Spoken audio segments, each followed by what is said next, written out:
And welcome back to the channel. Today I'm going to take a look at the Disney Family Edition of the game Codenames. The rules are similar to the regular one, but this one has a Disney theme to it. So for the initial setup, you're best if you have 4 or more players. You divide into 2 teams, red and blue, and each team picks a clue master. The clue masters will sit on this side of the table, the other players will sit on the opposite side of the table, and the cards will face the players, not the clue masters. You pick your difficulty. The difficulty will either be the standard 4x4 or 5x5. I have this set up as a 4x4, and we'll look at the advanced 5x5 rules at the end. So the next thing is to set up the key card.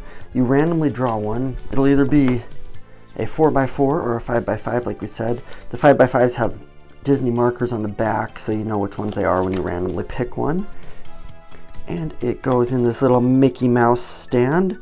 You place it over here where the clue masters can see it, and make sure the other players cannot.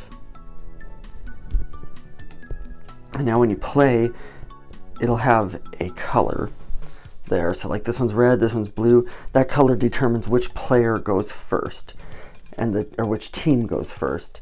So in this case it's red, and you'll notice red also has more colors. So there's 1, 2, 3, 4, 5, 6 versus 1, 2, 3, 4, 5. And then the 5 brown are neutral. We'll talk about that in a second.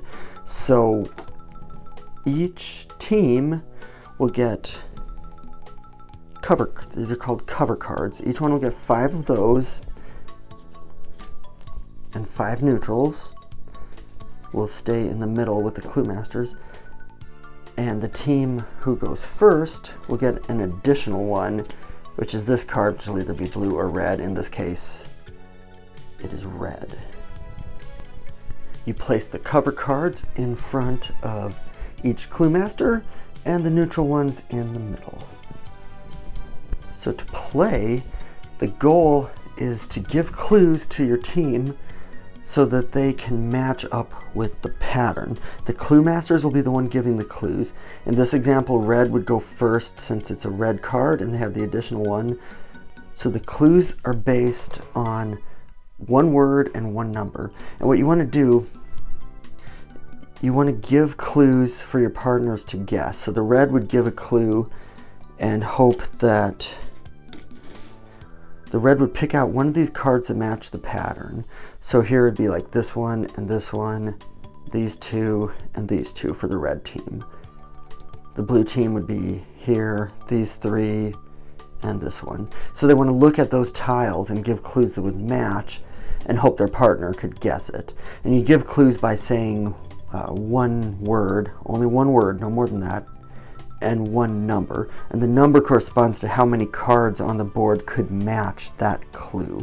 So for example, red would start, they could be meaning this one, and they could say glasses 1, and then their team would look at the tiles and try to guess which one they mean. And there's only one clue, so they would guess this one, and they guess it by touching it. And as soon as they touch it, the turn is over. The turn's not over. As soon as they touch it, it becomes, the guess is official. The guess is correct, so the clue master would cover it. But so if there were 2, let's say there were 2, here's 2 Bambi things. So let's say you want to guess one of those.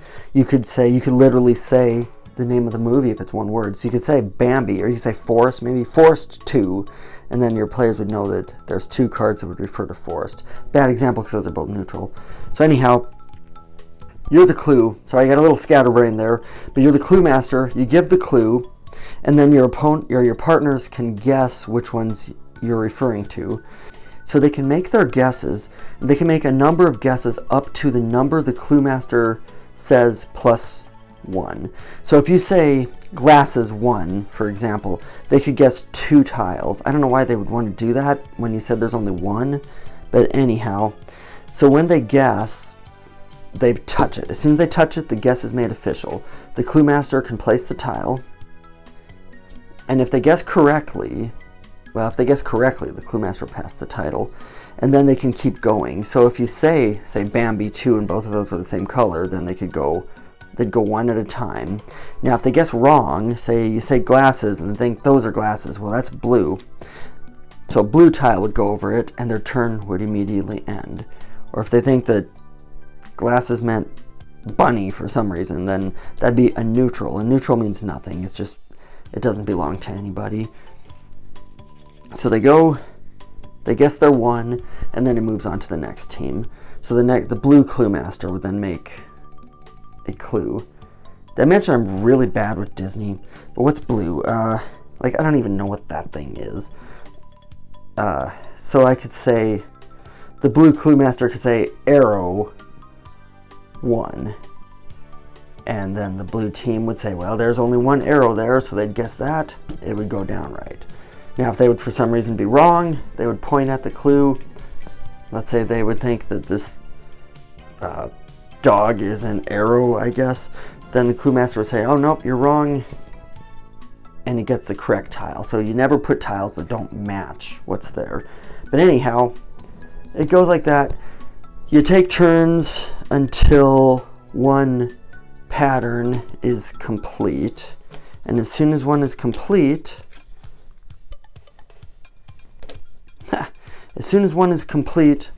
the game's over, and that's how you win. The first team to complete their grid. And, they don't know the grid, but the clue master does. So, that would be a red victory. Obviously, it wouldn't be just red. It would have a bunch of other things on it. But that's it for how to play the basic rules. Now, you can play the advanced rules, too. The only difference in the advanced rules is that there's more to guess from. It's 5x5, and you use the 5x5 card. Now, the 5x5 card has one other rule that's different. It has the X.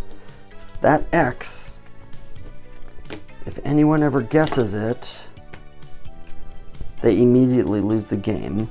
So let's say the clue master would say red.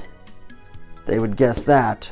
But if they guess that for red hair, the X comes down and they lose the game.